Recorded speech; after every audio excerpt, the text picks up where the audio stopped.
हाय दोस्तों, स्वागत है आपका अपने इस यूट्यूब चैनल पर। दोस्तों, आज से हम स्टार्ट कर रहे हैं गेट बीटी मतलब बायोटेक्नोलॉजी का टॉपिक। मतलब हर एक दिन हम एक नया टॉपिक देखेंगे। आज हम देखने जा रहे हैं बायोलॉजी का पार्ट्स मतलब यूनिट नंबर 6 जो कि है बायोमोलिक्यूल्स। ओके। और पहले हमारे 6 यूनिट सब मैथमेटिकल के हैं, इंजीनियरिंग मैथमेटिक्स। हम थेरोटिकल करेंगे, बायोटेक्नोलॉजी का पढ़ेंगे सिर्फ। ओके, गेट बीटी में। उसमें सिर्फ सबसे पहला यूनिट मतलब यूनिट नंबर 6 जो कि है बायोमॉलिक्यूल्स। उसके एमसीक्यू देखेंगे लास्ट 20 ईयर के, मतलब 2000 से 2024 तक जितने भी क्वेश्चन आए वो सब देखेंगे। तो चलिए 2024 से स्टार्ट करते हैं। हमारा सबसे पहला क्वेश्चन है, an element that is present in a nucleotide but not in a nucleoside. मतलब ऐसा कौन सा कंपोनेंट है, मतलब एलिमेंट है जो कि न्यूक्लियोटाइड में है बट न्यूक्लियोसाइड में एब्सेंट होता है। ओके। तो सबसे पहले हम जान लेते हैं कि न्यूक्लियोटाइड में 3 कंपाउंड्स होते हैं। सबसे पहले हमारी रहती है नाइट्रोजनस बेस प्लस शुगर और फॉस्फोरस। ओके। और नाइक्लियोसाइड में क्या रहता है, न्यूक्लियोसाइड में फॉस्फोरस नहीं रहता है। न्यूक्लियोसाइड में सिर्फ रहता है शुगर और नाइट्रोजनस बेस। ओके, ये पॉइंट याद रखिए। Nucleotide contents nitrogenous base, sugar and phosphorus but nucleoside absent in phosphorus. Okay. हमारा आंसर है option number D, an element that is present in a nucleotide but not in a nucleoside. Next question. In adsorption chromatography,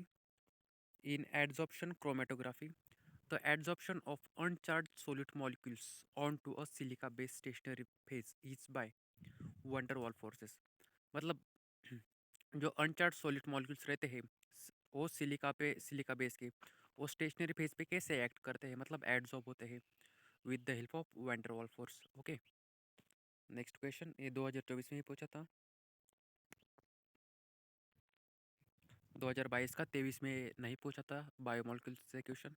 एक है question पूछा उन्होंने भी, which of the following are correct about protein structure. मतलब नीचे कुछ option दिए हैं, उनमें से प्रोटीन के स्ट्रक्चर में बारे में उन्होंने पूछा है। हमें बताना है कि कौन से पॉइंट जो कि है वो करेक्ट है अबाउट प्रोटीन स्ट्रक्चर। ओके। हमारा P option P is correct. Secondary structure is form by a repeating pattern of interactions among the polypeptide backbone atoms. मतलब जो सेकेंडरी स्ट्रक्चर रहता है प्रोटीन का, ओके, रिपीटिंग पैटर्न रहता है interactions का among the polypeptide backbone atoms. ये point correct है हमारा। और सेकंड क्या है, tertiary structure is the three dimensional arrangement of the polypeptide backbone atoms only. ये गलत है। और जो क्वाटरनरी स्ट्रक्चर रहता है, quaternary structure refers to an assembly of multiple polypeptide सब यूनिट्स। मतलब जो क्वाटरनरी स्ट्रक्चर रहता है उसमें बहुत सारे मल्टीपल बॉन्डिंग रहती है। ओके। उसमें हमारे प्रोटीन के स्ट्रक्चर में बारे में ये 2 पॉइंट याद है, मतलब करेक्ट है। जो कि है secondary structure is form by a repeating pattern of interactions among the polypeptide backbone atoms. और next, quaternary structure refers to an assembly of multiple polypeptide सब यूनिट्स। और नेक्स्ट क्वेश्चन देखते हैं फ्रेंड्स।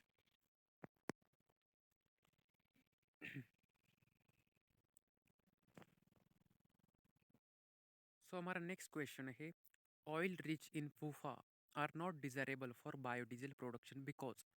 मतलब फूफा मतलब क्या है, poly unsaturated fatty acids. Okay. उसमें क्या होता है, ऑयल ज़्यादा रहता है बट दे डिजायरेबल नहीं रहते बिकॉज ऑफ बायोडीजल प्रोडक्शन के लिए। क्यों? Because they form epoxides in presence of oxygen. मतलब ऑयल क्या करते हैं, in the presence of oxygen epoxides को फॉर्म करते हैं।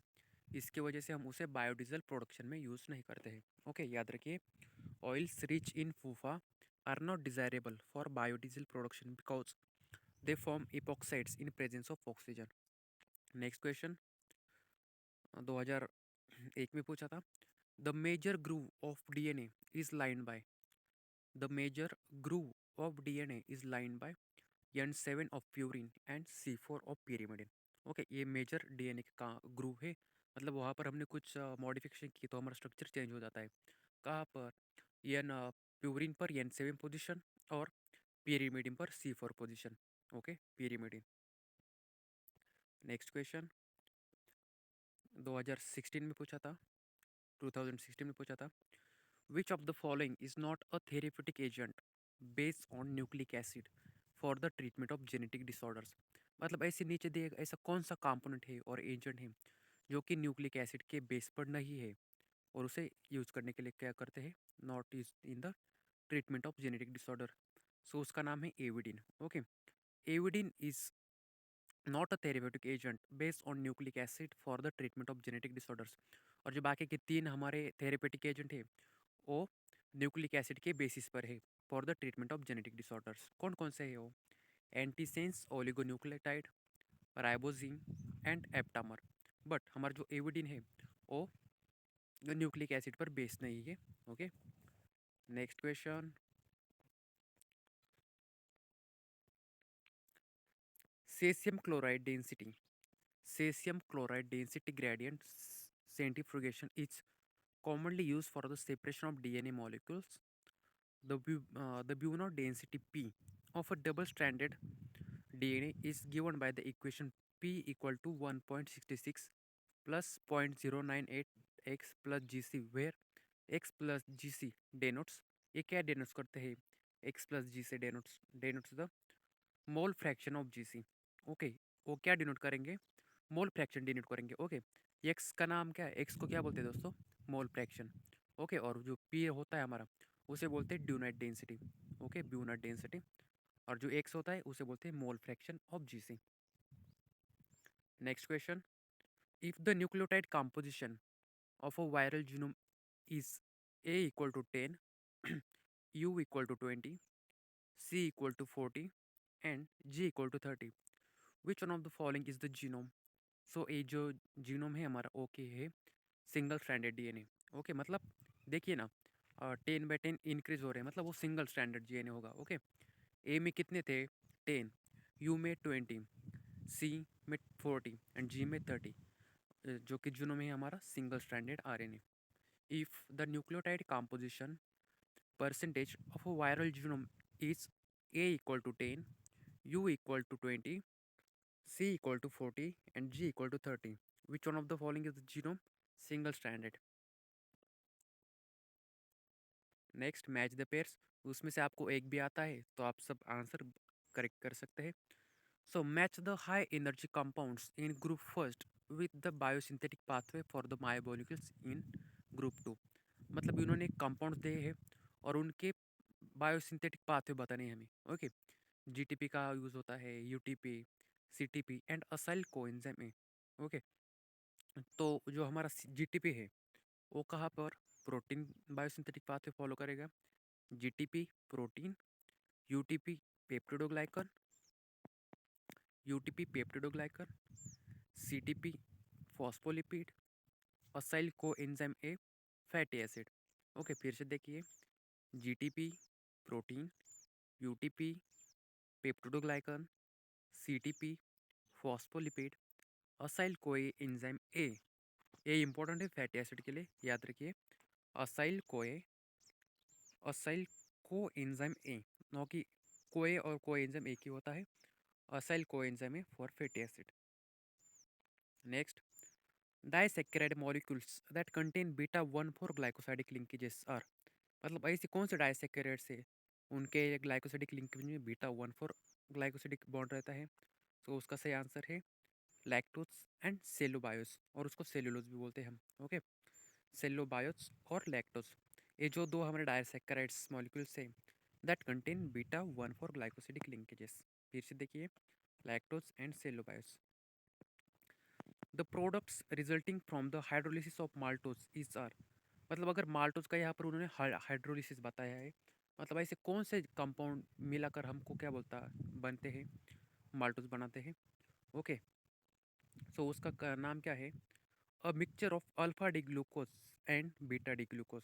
ओके, माल्टोज का कंपोजिशन क्या है बोलते हैं हम उसको, हाइड्रोलिसिस करने के बाद क्या मिलेगा हमें, अल्फा डी ग्लूकोज मिलेगा एंड बीटा डी ग्लूकोज मिलेगा। ओके, याद रखिए, maltose after hydrolysis gives a mixture of alpha D glucose and beta D glucose. Next,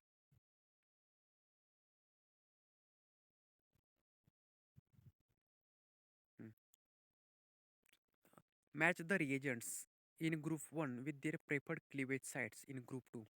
मतलब एक इन्होंने एक रिएजेंट्स दिए हैं और उनकी क्लीवेज साइट बतानी है, मतलब वो कहाँ पर एक्ट करते हैं।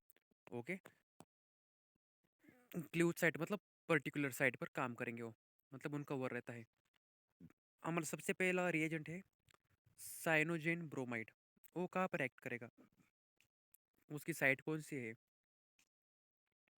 सो साइनोजेन ब्रोमाइड की साइट है carboxyl side of मिथुनिन।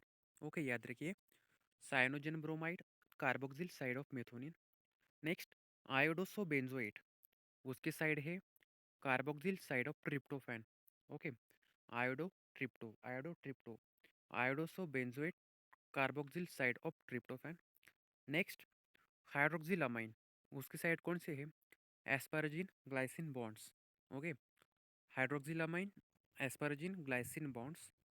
Last one is a 2 nitro 5 thiocyanobenzoate, उसकी साइड है अमाइनो साइड ऑफ सिस्टीन। मतलब सिस्टीन में उस साइड में अमाइनो ग्रुप अटैच रहता है, उस साइड पर रहता है हमारा 2 नाइट्रो 5 थायोसाइनोबेंजोएट। उसके नाम में ये देखिए, नाइट्रो मतलब अमाइनो एंड सिस्टीन, सिस्ट उसको ही बोलते हैं हम थायो। ओके, साइनोजन में क्या था हमारा? मेथ्योनिन था, आयोडो में कार्बोक्सिल ट्रिप्टोफैन था, हाइड्रोक्सिल में एस्पाराजिन था, एंड थायोसाइनोबेंजोएट में हमारा सिस्टीन है। Okay, next question, which one of the following graphs represent the kinetics of a protein precipitation by addition of ammonium sulfate? On the y-axis, protein represent the concentration of free protein in solution. तो उसका सही answer है हमारा option number A. देखिए, मतलब वो graph दिया है उन्होंने प्रेसिपिटेशन का after addition of ammonium sulphate. So Y axis पर प्रोटीन है और एक्स एक्सिस पर हमारा टाइम है। ओके, ये है हमारा graphical representation of. Next, molecular chaperones are class of proteins that facilitate, मतलब चैपेरोन्स को क्या बोलते हैं? The proper folding of newly synthesize proteins. Okay, उनका काम क्या रहता है?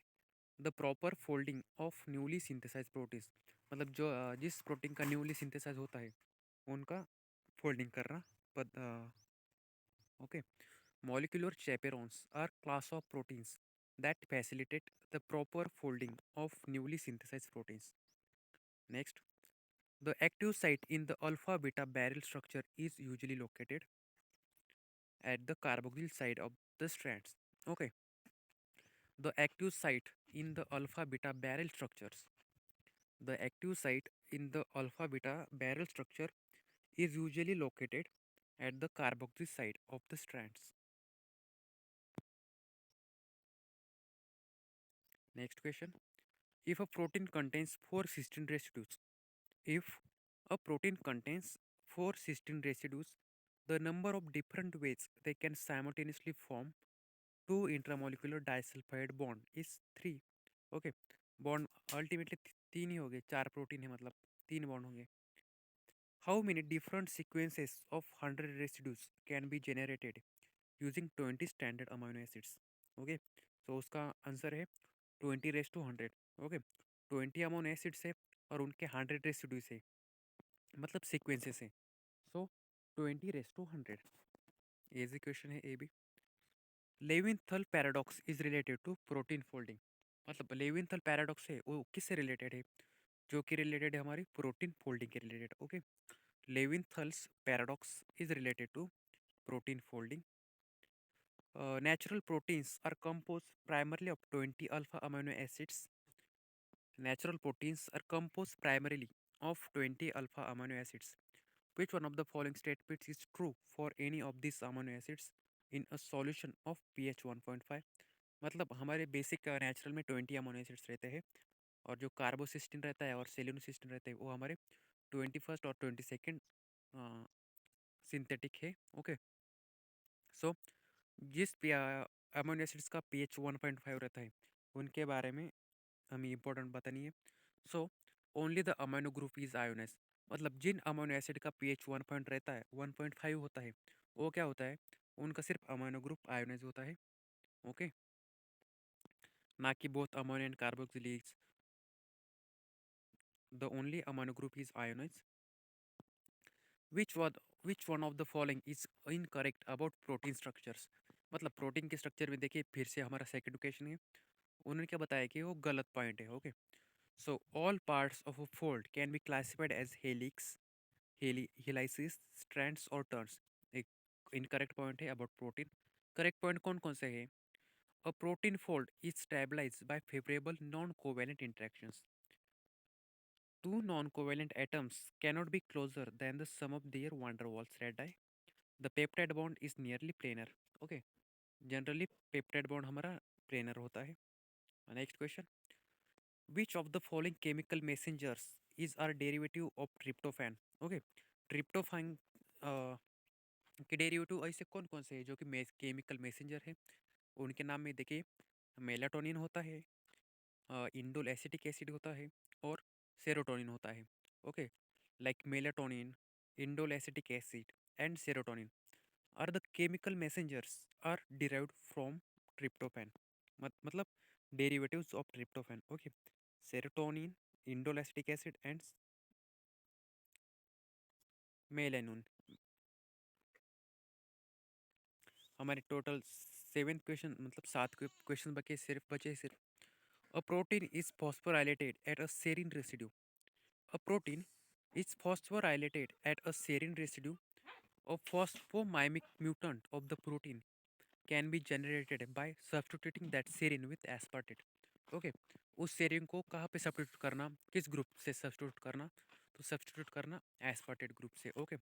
अ protein is phosphorylated at a serine residue of phosphomimetic mutant of the protein can be generated by substituting that serine with aspartate.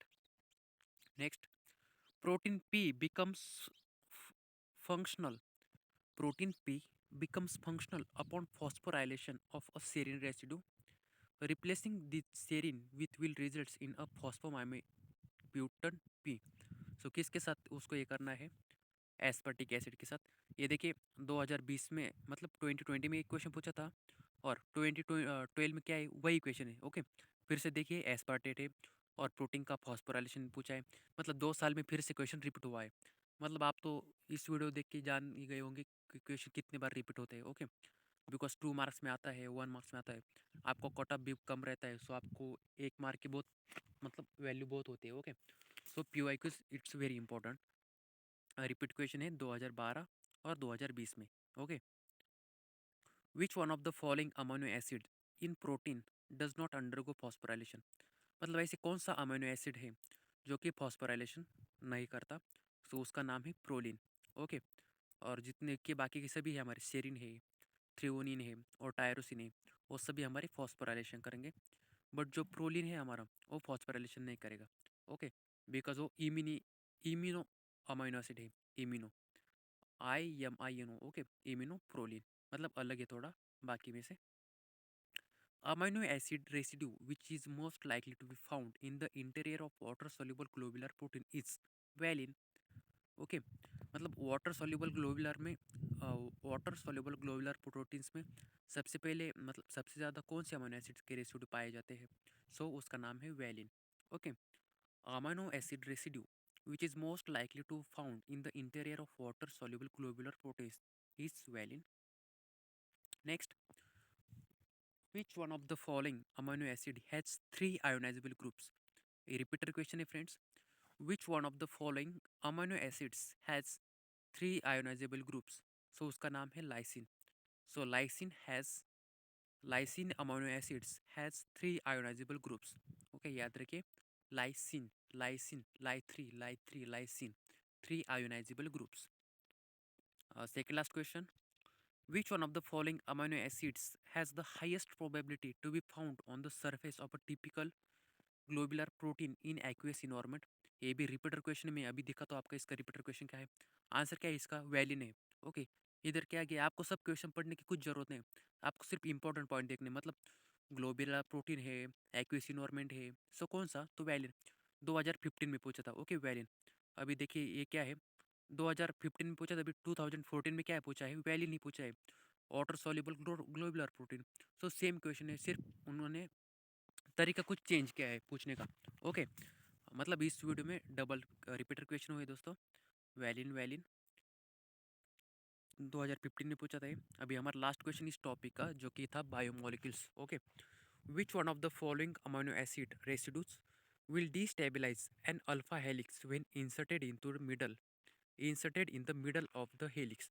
मतलब ऐसे कौन सा अमीनो एसिड है वो कि डिस्टेबलाइज हो जाएगा उसका अल्फा हेलिक्स, उसको मिडल के हेलिक्स में इंसर्ट करे तो सो उसका नाम ही प्रोलिन। प्रोलिन में भी रिपीटर क्वेश्चन है। प्रोलिन क्या है हमारा इम्यूनो अमीनो एसिड्स है। ओके, और जो बाकी के 19 है, 19 जो है वो हमारे अमीनो एसिड्स होते हैं। ओके, ये होता है हमारा इम्यूनो एसिड्स। सो आज के वीडियो में सिर्फ इतना है दोस्तों। आज हमने पूरा टॉपिक कवर किया है बायोमोलिक्यूल्स का, जो कि है unit number 6 GATE BT, GATE biotechnology. Okay, तो चलिए मिलते हैं नेक्स्ट वीडियो में। Thank you.